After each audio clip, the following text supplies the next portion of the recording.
তাই জয় গৌর ভক্তবৃন্দ। সংসার দাবানলো লীড়ো লোকোত্রাণায় কারুণ্য ঘনাঘনত্বম প্রাপ্তস্য কল্যাণোগ্নবস্য বন্দে গুরো শ্রীচরণারবিন্দম। বন্দে গুরো শ্রীচরণারবিন্দম। বন্দে গুরো শ্রীচরণারবিন্দম। হে কৃষ্ণ করুণা সিন্ধু দীনবন্ধো জগৎপতে গোপেশ গোপিকাকান্ত রাধাকান্ত নমস্তুতে। তপ্ত কাঞ্চন গৌরাঙ্গী রাধে বৃন্দাবনেশ্বরী বৃষভানুসুতে দেবী প্রণমামি হরিপ্রিয়ে। নবীনাং হেমগৌরাঙ্গী পূর্ণানন্দবতীং সতীং বৃষভানুসুতং দেবী বন্দে রাধা জগৎপ্রসূং। নমো মহাবদন্নায় কৃষ্ণ প্রেম প্রদায়তে কৃষ্ণায় কৃষ্ণ চৈতন্য নাম্নে গৌরতিষ্যে নমঃ। নমো ত্রিকালসত্তায় জগন্নাথ সুতায় চ সভিত্রায় সপুত্রায় সকলত্রায় তে নমঃ। নিত্যানন্দ মহং বন্দে কর্ণে লম্বিত কুণ্ডলম চৈতন্যগ্রজ রূপেণ পবিত্রীকৃতভূতলম। নমো ব্রহ্মণ্যদেবায় গোব্রাহ্মণহিতায় চ জগদ্ধীতায় কৃষ্ণায় গোবিন্দায় নমো নমঃ। নীলাচল নিবাসায় নিত্যায় পরমাত্মনে বলভদ্র সৌদাভ্যাং জগন্নাথায় তে নমঃ। কৃষ্ণায় বাসুদেবায় হরয়ে পরমাত্মনে প্রণত ক্লেশনাশায় গোবিন্দায় নমো নমঃ। কৃষ্ণায় বাসুদেবায় দেবকী নন্দনায় চ অশেষ ক্লেশনাশায় গোবিন্দায় নমো নমঃ। ধ্যেয়ং সদা পরিভগ্নং অভীষ্টদোহং তীর্থাস্পদং শিবব্রেঞ্চিনূতং শরণ্যং ভিত্তারত্যং প্রণতপাল ভবাব্দিপোতং বন্দে মহাপুরুষতে চরণারবিন্দম। বন্দে মহাপুরুষতে চরণারবিন্দম। বন্দে মহাপুরুষতে চরণারবিন্দম। হরি ওম তৎসৎ। হরি ওম তৎসৎ। হরি ওম তৎসৎ।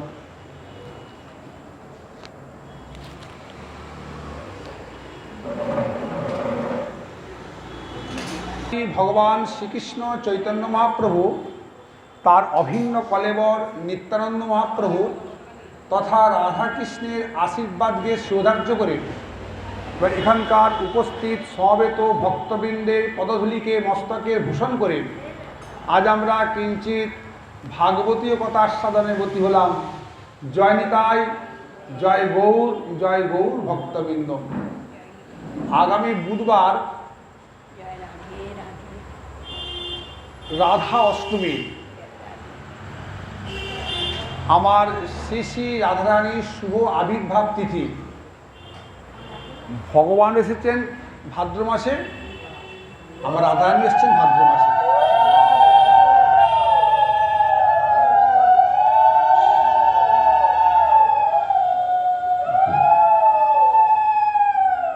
ভগবান এসেছেন ভাদ্র মাসের কৃষ্ণ পক্ষের অষ্টমীতে, আর আমার রাধারানী এসেছেন কবে? ভাদ্র মাসেরই শুক্লা পক্ষের অষ্টমী তিথিতে। এখন সেই পূর্ণ তিথিকে সম্মুখে রেখে আমরা যে একটু রাধারানীর আবির্ভাব প্রসঙ্গ আস্বাদন করব। আগে জানতে হবে যে রাধারানী কে। এখন শাস্ত্র বলছে যেই রাধা সেই কৃষ্ণ, যেই কৃষ্ণ সেই রাধা। রাধা কৃষ্ণ অভেদ তত্ত্ব।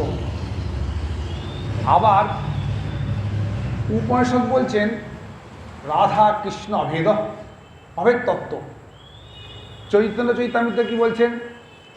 রাধা কৃষ্ণ একাত্মা দুই দেহ ধরি, অনন্যয়ে বিলসয়ে রস আস্বাদন করি।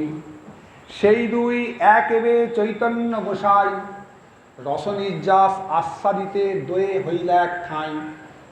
বললেন আত্মাটা এক, কিন্তু দুটো দেহ ধারণ করেছেন লীলা করার জন্যে। যখন বৃন্দাবনে আসছেন, ভগবান তো একজনই, একম মেব অদ্বিতীয়ম, একসাথে দ্বিতীয় নেই তো। সেই ভগবান তিনি এক থেকে দুই হলেন। আবার যখন তিনি আসছেন কলিযুগে গুপ্ত বৃন্দাবন নবদ্বীপে, তখন দুইটা দেহ মিলে একটা হয়ে গেল। অর্থাৎ এক থেকে দুই, দুই থেকে এক। বৃন্দাবনে এক থেকে দুই হলেন, আর আমার গুপ্ত বৃন্দাবন নবদ্বীপে দুই থেকে এক হয়ে গেলেন। কারণ মহাপ্রভুকে রাধা কৃষ্ণের মিলিত বিগ্রহ, রাধা কৃষ্ণের মিলিত তরু।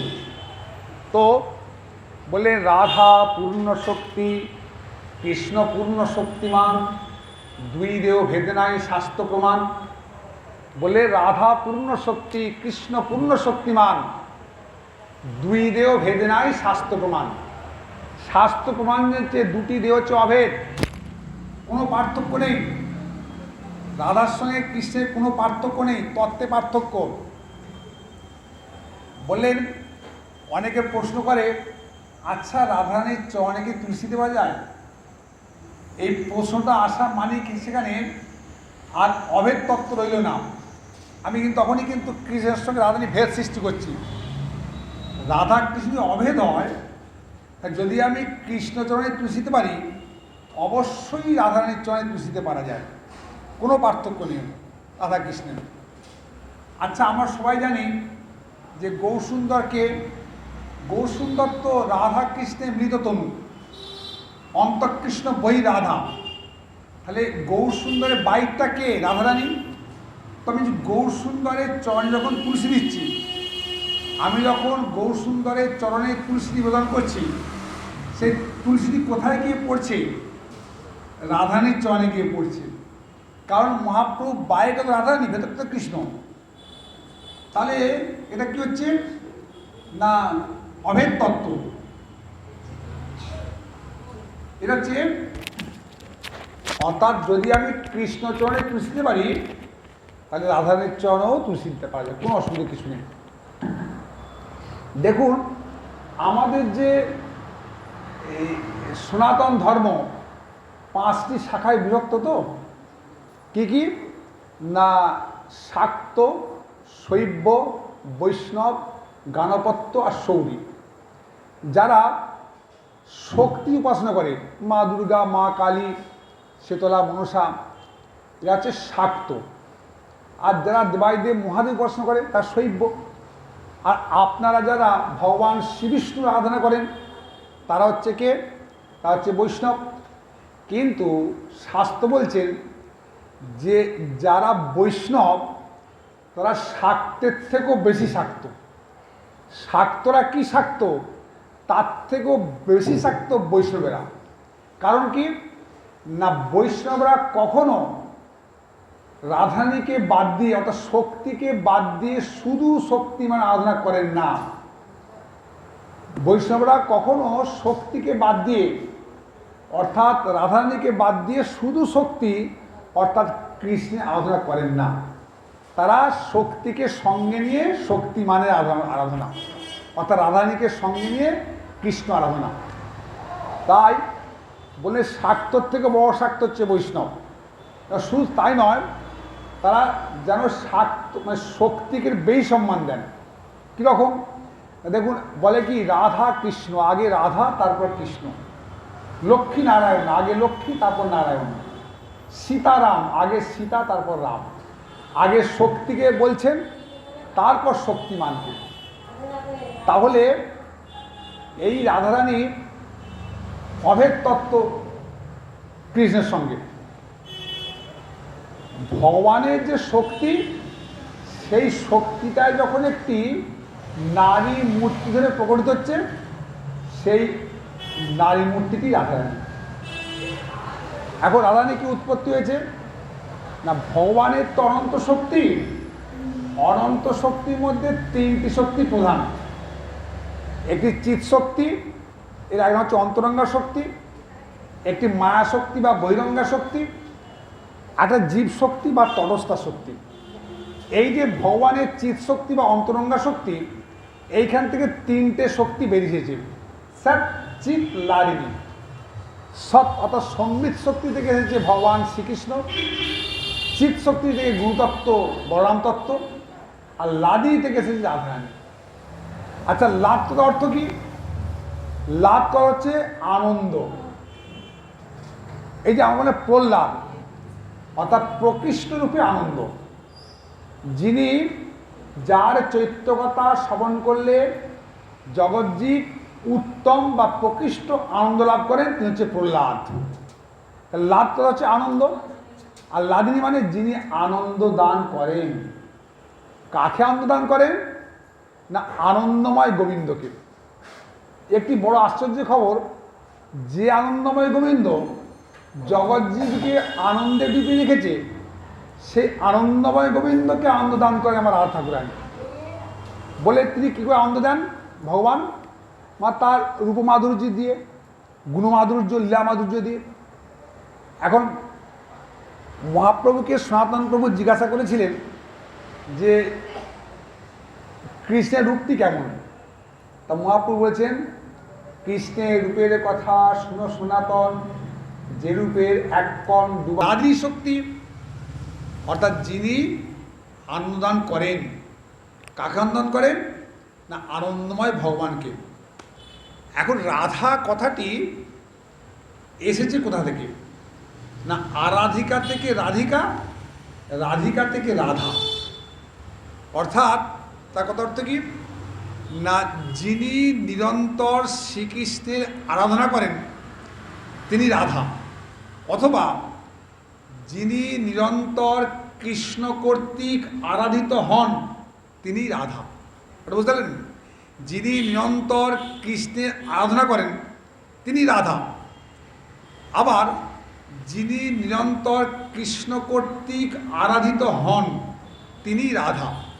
অর্থাৎ শ্রীকৃষ্ণ নিরন্তর রাধারানীর আরাধনা করেন, আর রাধারানী নিরন্তর শ্রীকৃষ্ণের আরাধনা করেন।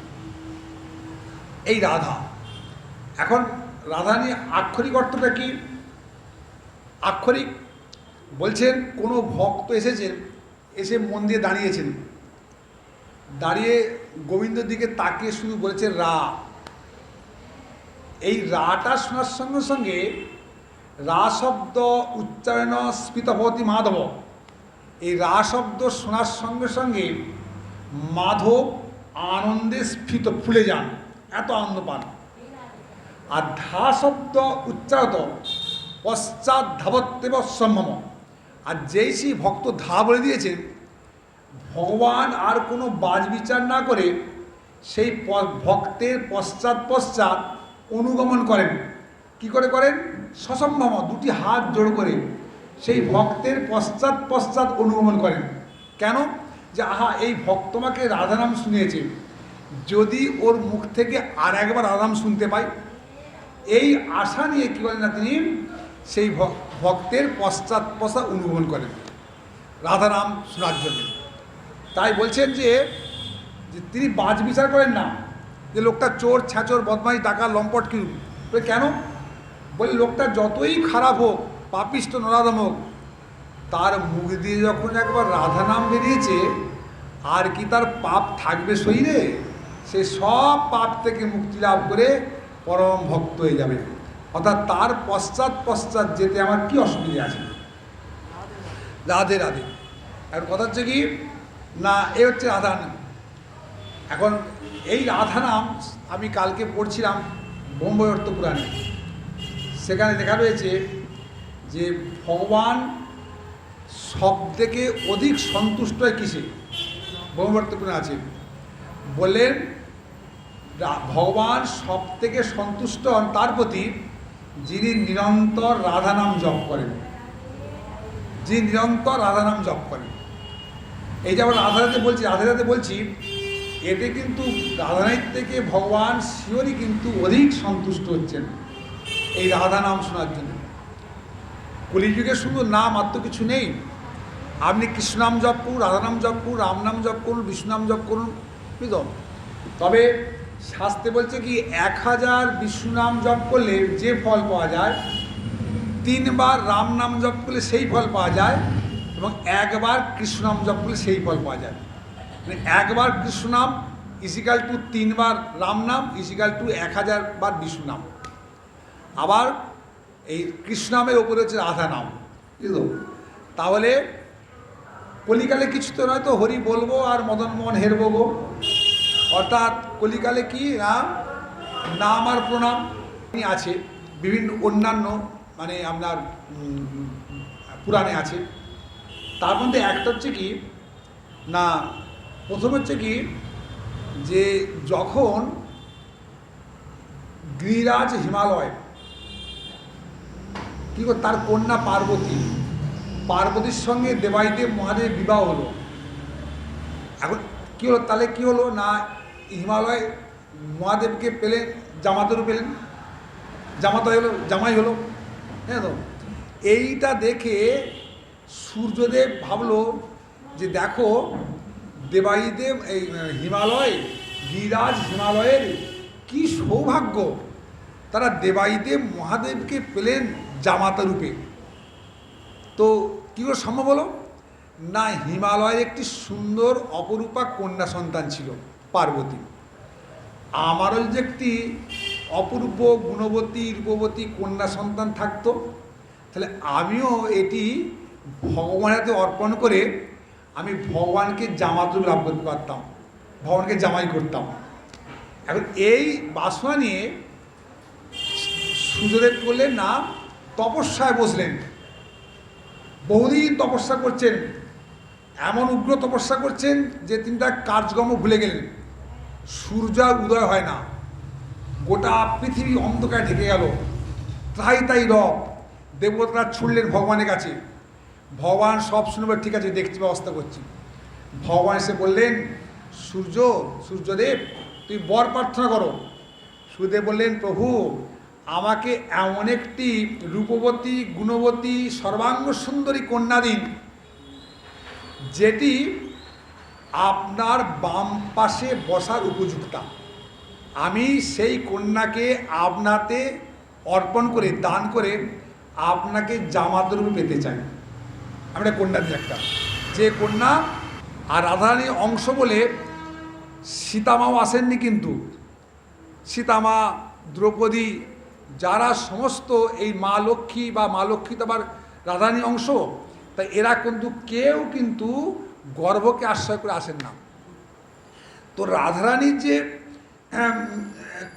মানে জন্মকাহিনী, সেখানে বলা আছে কি যে বিন্দ পর্বত সে 2টি কন্যা সন্তান লাভ করেছেন। সন্তান দুটি কি করে লাভ করেছে সেটা বলা নেই। অপরূপা সর্বাঙ্গ সুন্দরী 2টি কন্যা সন্তান। একদিন এক দুষ্ট দৈত্য ওই 2টো কন্যা সন্তানকে হরণ করে 2 হাতে ধরে আকাশ পথ দিয়ে উড়ে চলে যাচ্ছে। এইটা দেখে কি হলো না, ওই আপনার অগস্ত্যমুনি, মানে বিন্দ পর্বতের গুরুদেব হচ্ছে অগস্ত্যমুনি, অগস্ত্যমুনি স্মরণ করলেন। অগস্ত্যমুনি এসে বললেন যে দেখলেন যে উড়ে যাচ্ছে, তখন তিনি সঙ্গে সঙ্গে বললেন তিষ্ঠ তিষ্ঠ তিষ্ঠ, থামো। সঙ্গে সঙ্গে ওই দৈত্যটা থেমে গেল আকাশে। থামলো কোথায়? ঠিক যমুনা, বৃন্দাবনের যমুনার উপরে। 2টো হাত অবশ হয়ে গেল, আর এই 2টো হাত থেকে 2টি কন্যা সন্তান খসে যমুনার জলে পড়ে গেল। 2টো ঘাটে পড়ল। একটা ঘাটে স্নান করছিলেন রাজা বিশ্বভানু, আরেকটায় চান করছেন চন্দ্রভানু, মানে বিশ্বভানুর ভাই। এরা 3 ভাই ছিল। আরেকজনকে সুভানুর ছেলে হচ্ছে সুবল। এই জন্যে সুবল হচ্ছে রাধারানীর খুড়তুতো ভাই। এই সুবলের মুখটা ছিল অবিকল একদম রাধারানীর মতন, আর সুবলের মুখ দেখলেই কৃষ্ণের রাধারানীর কথা মনে পড়ে যেত। যাই হোক, তো এই যে তাহলে আমরা বিশ্বভানু আর হচ্ছে চন্দ্রভানু। বিশ্বভানু যে কন্যাটিকে লাভ করলেন তার নাম হলো রাধা, আর চন্দ্রভানু যে কন্যা লাভ করলেন তার নাম হলো চন্দ্রাবলী। এই এক সম্পর্কে দুই বোন হয়। এখন রাজা বিশ্বভানু সে কন্যাকে দেখছেন, কন্যাটি অপরূপা, অতুলনীয়া, বুঝতো। এখন সেইটি নিয়ে গিয়ে কী করলেন না, তিনি তার স্ত্রী কীর্তিদাকে অর্পণ করলেন। একটা কাহিনী আছে। আরেকটা কাহিনী হচ্ছে কি, একদিন রাজা বিশ্বভানু এক সরোবরে স্নান করতে গেছেন। সরোবরে, এখন বিশাল সরোবর, সরোবরের মাঝখানে, ঠিক মাঝখানে জলের তলায়, অতল তলে একটা বিশাল পদ্মফুল ফুটে আছে জলের মধ্যে। আর সেই জলে, সেই পদ্মফুলের মধ্যে এই ছোট্ট কন্যা সন্তান খেলা করছে। আর সেই কন্যা সন্তানে এমন অঙ্গকান্তি, এবং কন্যা সন্তানটি রূপে গুণে অতুলনীয়া, সর্বাঙ্গ সুন্দরী, কিন্তু একটাই তার খুঁত, সে হচ্ছে অন্ধ, দেখতে পায় না চোখে। অন্ধ কেন? যখন ভগবান গোলকে রাধারানীকে বললেন, শোনো আমি দাপরে যাচ্ছি বৃন্দাবনে, তা আমার লীলার সহায়ক রূপে তোমাকে যেতে হবে। রাধারানী বললেন যে না, আমি বৃন্দাবন ছেড়ে কোথাও যাব না, গোলক বৃন্দাবন ছেড়ে। শ্রীকৃষ্ণ তোমাকে যেতে হবে না, তো আমি গোলকের বৃন্দাবনকে ভুলোকে নিয়ে যাব, গোলকের ভুলোকে নিয়ে যাবো, তোমার যেতে হবে না। এই জন্যে মনে রাখবেন যে এই বৃন্দাবন হচ্ছে অপ্রাকৃত বৃন্দাবন। সমস্ত জগৎটা হচ্ছে প্রাকৃত, কিন্তু বৃন্দাবন হচ্ছে অপ্রাকৃত বৃন্দাবন। এটা হচ্ছে অপ্রাকৃত বৃন্দাবন। বৃন্দাবন যে অপ্রাকৃতার প্রমাণ কি? দেখুন, যখন রাধারানী, যখন ভগবান রাস করলেন, আমরা জানি শতকোটি গোপীশ্বর রাস করেছিলেন, শতকোটি গোপী, শতকোটি কৃষ্ণ হয়েছিলেন, তাই মোট 200 কোটি। আচ্ছা বলুন তো, এখন গোটা ভারতবর্ষের জনসংখ্যা 140 কোটি, আর তার মধ্যে একটা ক্ষুদ্র গুঁড়ো হচ্ছে বৃন্দাবন। ওই বৃন্দাবন 200 কোটি লোক ধরতে পারবে? সম্ভব 200 কোটি লোক ধরা? এইটুকু একটা ছোট্ট বলে কেউ সম্ভব হলো? এই যে অপ্রাকৃত বৃন্দাবন, ভগবানের লীলার জন্যে সে বাড়তে পারে, কমতে পারে। অর্থাৎ যতখানা বেড়ে গেলে তার ঠিক রাসটা ঠিক ঠিক হবে। যেহেতু অপ্রাকৃত বৃন্দাবন, কী বলে না, সেটি ততখানাই বেড়ে গেছিল।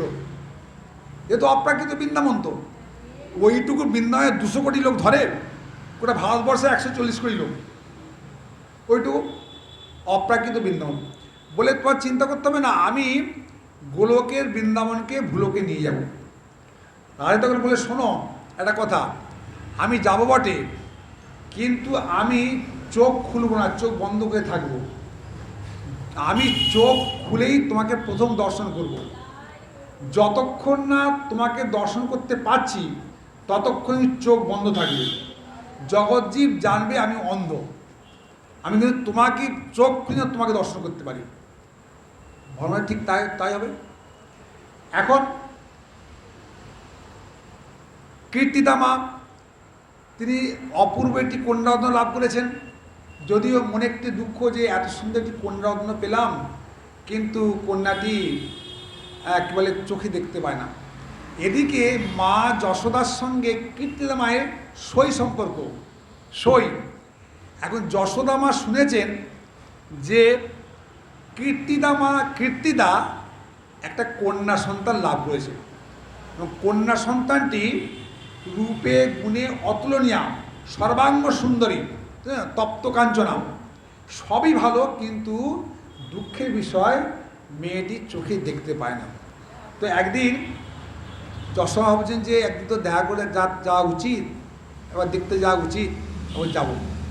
তখন ছোট্ট গোপাল, 1-1.5 বছর বয়স, গোপালকে কি করেছেন, ঘুম পাড়িয়ে তিনি গোশকট, গরু গাড়িতে উঠতে যাবেন। যেই উঠতে যাবেন, পেছন দিকে দেখছেন আঁচল ধরে টানছে, পেছন পেয়ে দেখে না স্বয়ং গোপাল দাঁড়িয়ে আছে, এসে গেছে। কি করবে, গোপালকে কোলে তুলে নিলি, তিনি চলে গেলেন কোথায় না, ওই আপনার বিশ্বভানুর প্রাসাদে। এখন বহুদিন পর 2 সখী মিলে সাক্ষাৎ হয়েছে, খুব আনন্দ। সেই রাজপ্রাসাদের আঙিনায় ছোট্ট গোপালকে ছেড়ে দিয়েছেন। ছোট্ট গোপাল চারদিকে খেলে বেড়াচ্ছে। মা বলছে হ্যাঁ তোর মেয়ে কোথায়? যশোদা মা বলছেন, বলে মেয়েকে এইমাত্র ঘুম পাড়িয়ে শুয়ে এসেছি। এখন দুই সখীতে খুব কথাবার্তা চলছে, বহুদিন পরে কথাবার্তা চলছে। যশোদা বলছেন যে শুনলাম তুই একটি কন্যা সন্তান লাভ করেছিস।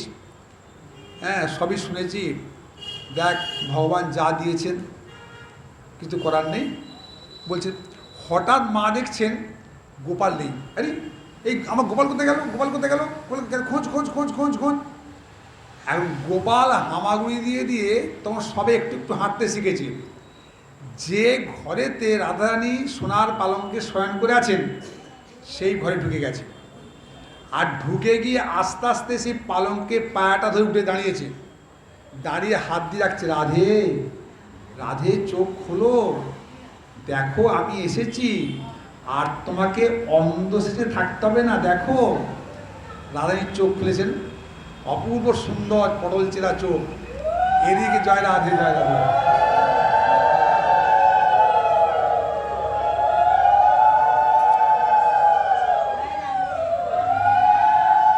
এদিকে দুই মা খুব খুঁজে করছে, কোথায় গেলো কোথায় গেলো কোথায় গেলো, অনেক তো ঘর রাজপ্রাসাদ, খুঁজতে খুঁজতে ওই রাধারানী যে কক্ষে শয়ন করছে ওকে ঢুকে পড়লেন।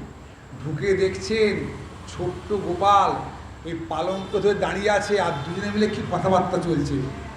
আর মা ঢুকে দেখছেন, যশোদা মা বললেন যে অপূর্ব সুন্দর একটি কন্যারত্ন শয়ন করে আছেন, আর কি সুন্দর বড় বড় পটল চেরা চোখ, আকর্ণলম্বিত।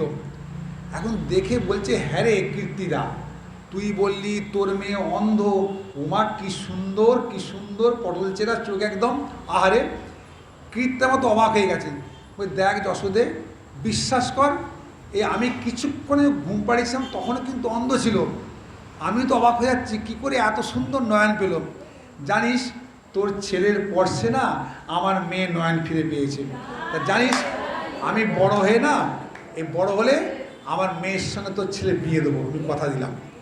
এখন যশোদা বলছে শোন, যা হয়েছে শোন, দেখ তোর মেয়ের পেটটা পড়ে গেছে, আমার ছেলেও খায়নি, যা কী আছে নিয়ে আয়, দুধ সর ছানা নিয়ে আসো। তখন মা নিয়ে এসেছেন কীর্তিদা মা, আর যশোদা মা এক কোলে বসেছে গোপালকে, এক কোলে রাধারানীকে, আর একবার গোপালের সিংহকে তুলে দিচ্ছেন, একবার রাধারানীর সিংহকে তুলে দিচ্ছেন, ক্ষীর সর ছানা নুই সব তুলে দিচ্ছেন। এই এই কীর্তিদা মা, এই যে অর্থাৎ বিশ্বভানু রাজপ্রাসাদে এই যশোদামার কোলেতে প্রথম রাধা গোবিন্দের মিলন হলো। এই প্রথম মিলন এই বিশ্বভানু রাজপ্রাসাদে যশোদামার কোলে রাধা গোবিন্দের মিলন, এই প্রথম মিলন। এই চোখ চেয়ে তাগিয়ে দিয়ে এখন আমরা সবাই জানি, কি জানি, যে রাধারানীর সঙ্গে বিবাহ ছিল আয়ন ঘোষের। আচ্ছা একটা কথা, রাধারানীর সঙ্গে কৃষ্ণের বিবাহ হয়েছিল? বলুন, রাধার সঙ্গে কৃষ্ণের বিবাহ হয়েছিল? দেখুন ব্রহ্মবিবর্ত পুরাণে ডিটেলস দেওয়া রয়েছে একদম, যে ব্রহ্মবিবর্ত পুরাণে যে রাধারানীর সঙ্গে কৃষ্ণের বিবাহ হয়েছিল ভান্ডির বনে, এবং সেখানে স্বয়ং পৌরোহিত্য করেছেন, স্বয়ং ব্রহ্মা পৌরোহিত্য করেছেন তিনি।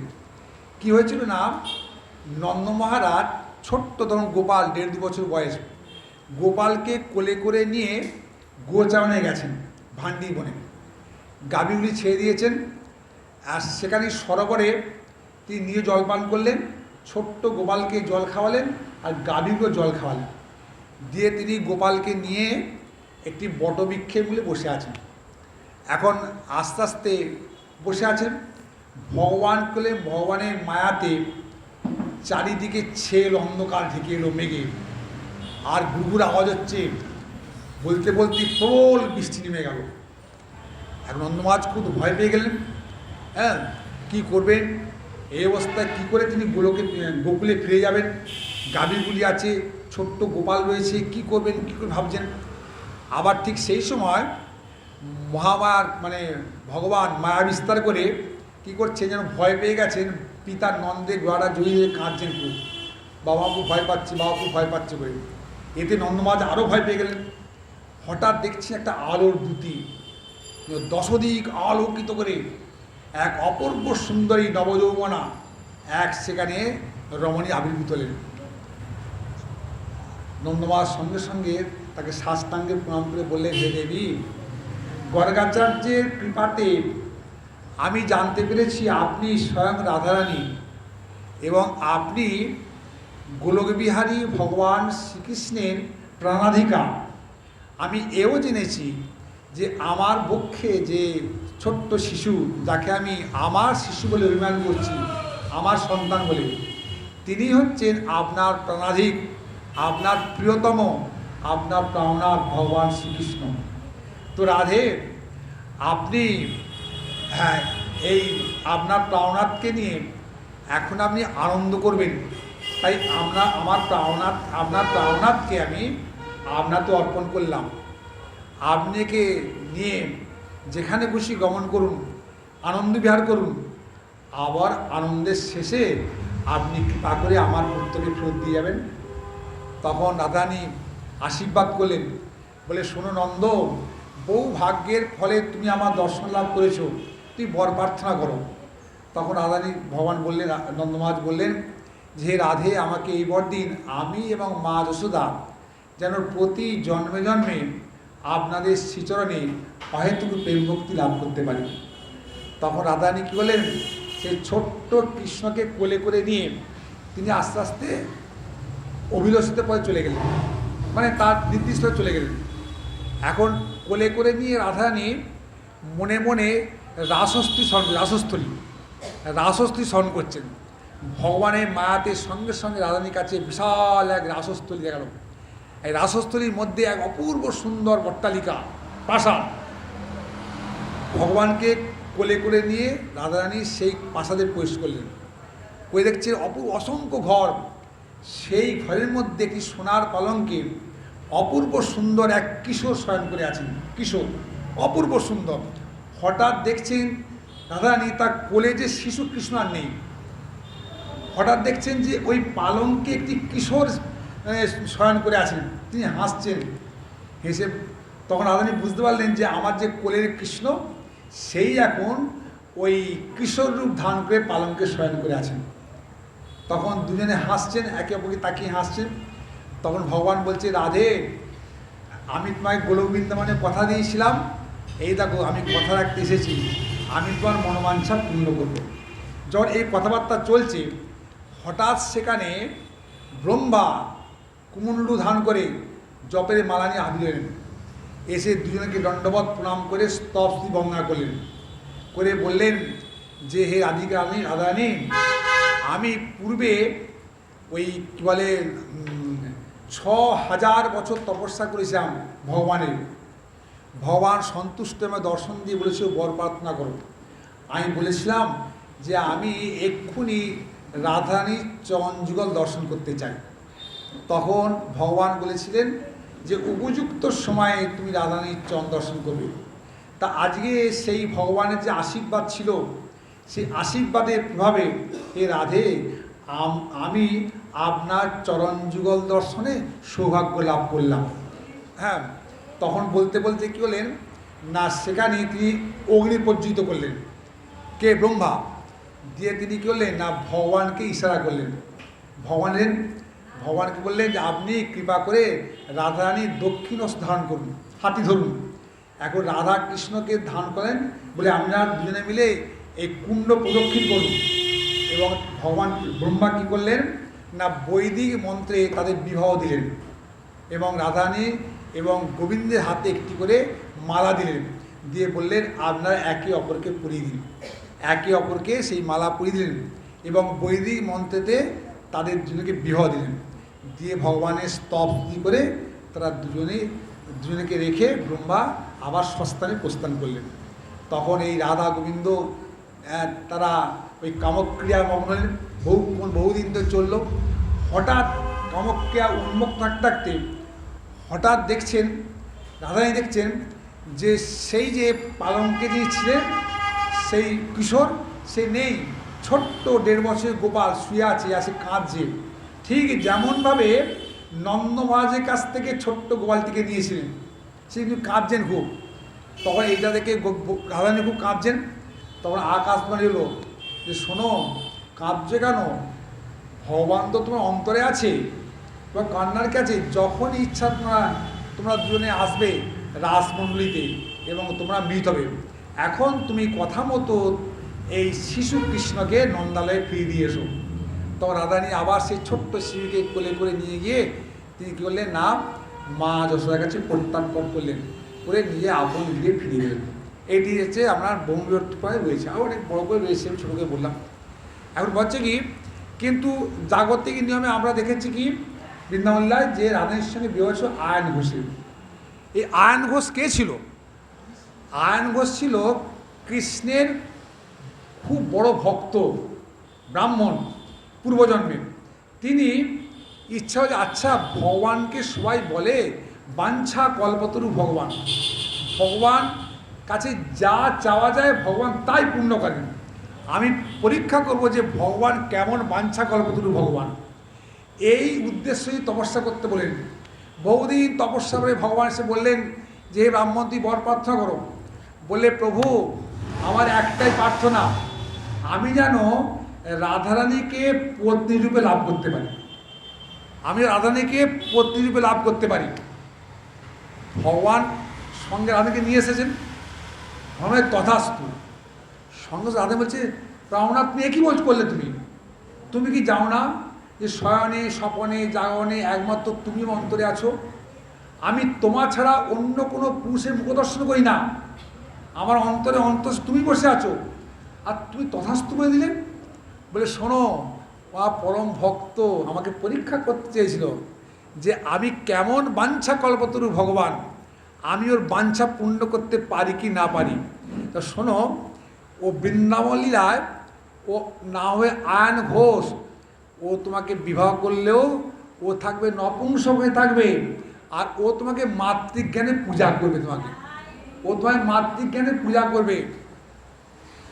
ভগবান শুন যে ভগবান যখন কোনো কর্ম করেন তার অনেকগুলো উদ্দেশ্য থাকে। একটা আসবে না যে আধ ঘন্টা 1 ঘন্টা কৃষ্ণ ভজনে, কিন্তু রাধারানীর সেটুকু সময় ছিল না, তাও ছিল না। যদি কখনো কৃষ্ণকে কাঁদতেন সঙ্গে সঙ্গে জটিলা, আরে বউ কী হলো কাঁদছিস কেন রে? ও সেই কেলে শোনাটার জন্যে। রাধারানী কী করতেন না, উনুনে কাঁচা কাঠ দিতেন, খুব ধোঁয়া হতো আর বসে কাঁদতেন। জটিলা মনে করতো যে চোখে ধোঁয়া লেগেছে তাই কাঁদছে। কত কি যে কাঠখড় পুড়িয়ে, কত কি যে পুড়িয়ে প্রেম। তো সেরকম আমাদেরও কিন্তু এই কী করতে হবে, দেখুন কলিযুগে হচ্ছে শুধু নাম আর প্রেম, নাম আর হচ্ছে কি না প্রণাম, শুধু ভগবানের নাম করে যাও, রাধা নাম করো, কৃষ্ণ নাম করো, নিরন্তর রাধানাম জপ করে যান। কিছু যদি নাও পারেন, যখন বিছানায় শোবেন যতক্ষণ না ঘুমটা আসছে জপ করে যান, রাধানাম জপ করুন, রাধা জপ করে যান, একটু করুন। কিন্তু রাধারানী হচ্ছে পরম করুণাময়ী, রাধারানী হচ্ছেন কি পরম করুণাময়ী, তিনি রাধারানী। আপনি কিছু বিপদে পড়ে গোবিন্দের কাছে যান, গোবিন্দ একটা পরীক্ষা দেবে আপনাকে দিতে হবে, কিন্তু রাধারানী সঙ্গে সঙ্গে করুণা করেন। তিনি পরম করুণাময়ী আমার রাধারানী। কিন্তু তিনি রাধারানীর চরণকে আশ্রয় করলে জগৎজীব উদ্ধার পাবেই পাবেই পাবেই পাবে।